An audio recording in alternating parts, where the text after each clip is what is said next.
Hello, my name is Elle.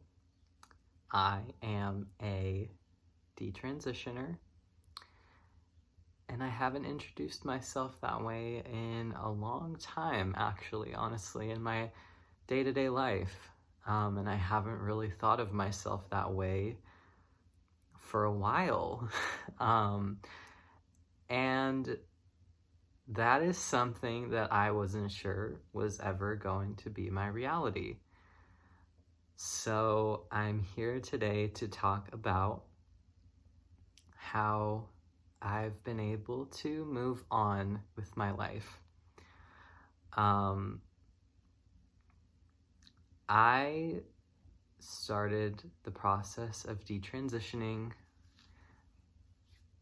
1 year and I guess 10 months ago now. So it was the end of August of 2019, and I stopped testosterone.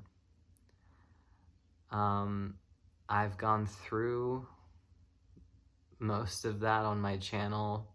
In my previous videos, I've talked a lot about the process, how it felt, and all the emotions that I had at the time.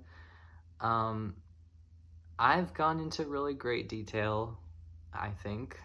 I think I've done a pretty good job of explaining that part of it.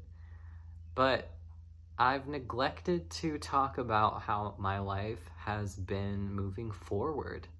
For the past year, I've been quite silent on my YouTube channel. I haven't posted very much, and when I do, it's very sporadic.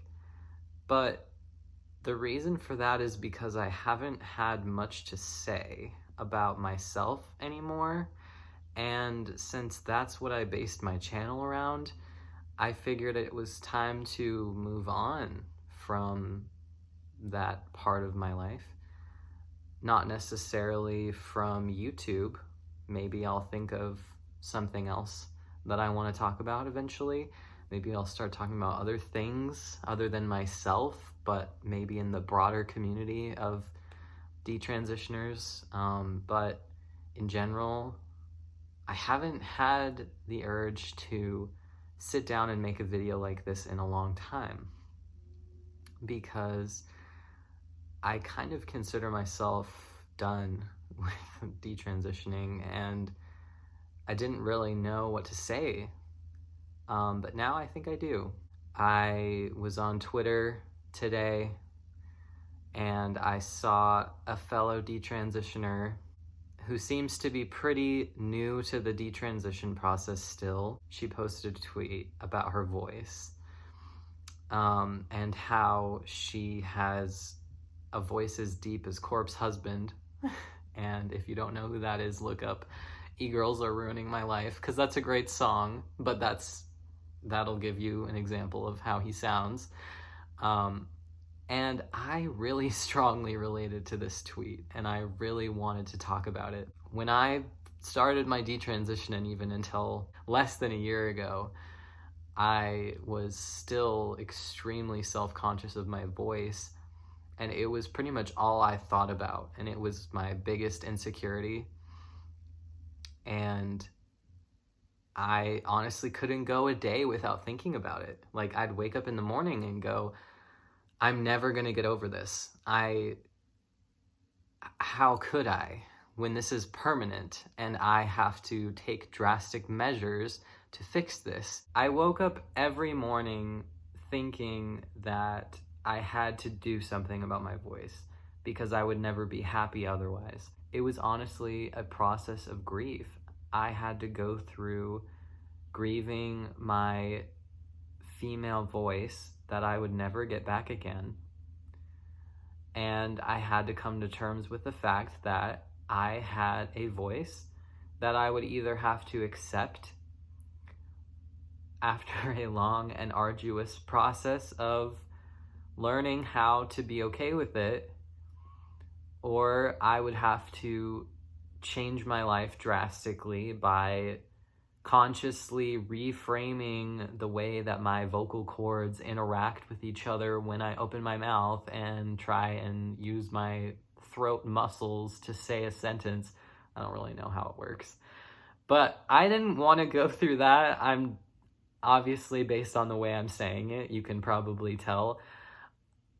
I ended up realizing that that was a waste of time for me. I'm a woman and I don't feel the need to prove that anymore.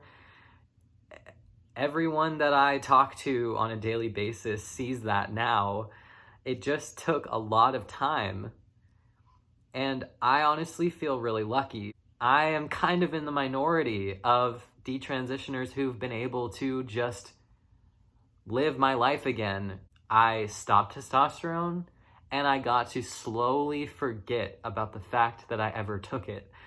I don't really ever forget because I constantly think about my future and the fact that I will always have this person in my past that doesn't align with who I am now. Of course, everybody does. But thinking about, one day having a kid and showing them my pictures from high school makes me cringe. And explaining to them that I thought that I was a boy, that's going to be an interesting conversation, and that's something that I never considered as a teenager. But other than that, I'm really lucky that I didn't have to have any surgeries to revise my transition. I don't have to take any external hormones.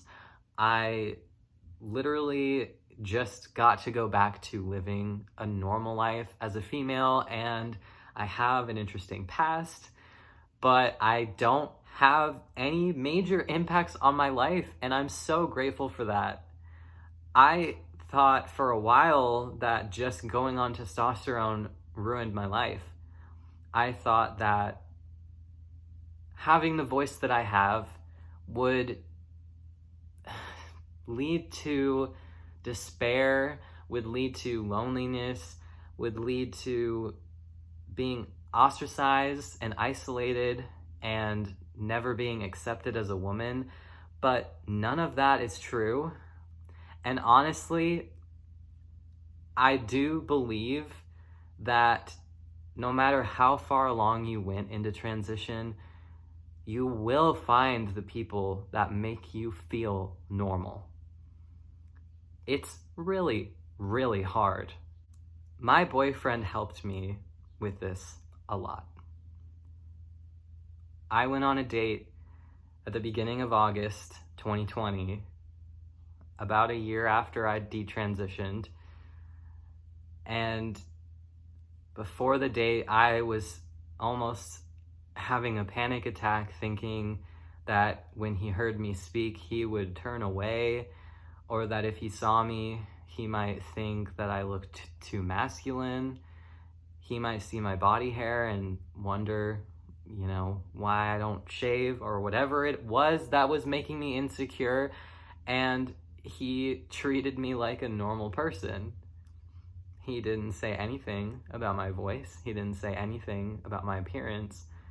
He was having a conversation with me, and we had a great time, and I was able to forget that I had so much insecurity and that I honestly hated myself.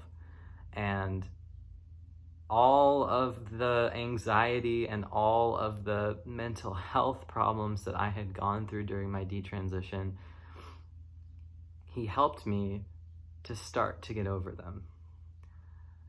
And throughout our entire relationship, I was able to open up to him, tell him everything. Within the first month that we were dating, I told him all about my detransition. And he had actually met me when I was a guy, which is pretty funny. We're going to do a Q&A at some point, most likely. But long story short, 10 months later, after our first date, I have been able to heal from my insecurities, and I don't wake up in the morning and think about my voice anymore. And I honestly think a lot of that is from the time that has passed. A lot of it is from my external appearance changing. A lot of it is from me gaining more confidence. And a lot of it is from my boyfriend's support and encouragement and love. So I guess I just wanted to update you guys. I've been able to start living a normal life without really focusing on my detransition. A lot of the issues that come up in the detrans community still really bother me. And so I might start talking about those more if I have enough to say, that is. But I feel like I kind of had my time, and I feel like I hope that I was able to help a lot of people that needed it. But I feel like I've enjoyed stepping out of the spotlight, having time to myself to process everything, to heal, and I feel good. So thank you very much for watching. I really appreciate all the support that I've gotten throughout the past year and a half. It does mean the world to me to know how many people I've been able to reach and help, and I hope that my videos can continue doing that even if I don't have a lot to say anymore. I hope that this can give some people an idea of the process and how it can go back to normal, whatever that means. Thanks to all my patrons who still support me. I really, really, really appreciate it. You guys honestly get me through the days. It's just great. Thank you. I will see you in the next video, whatever that may be.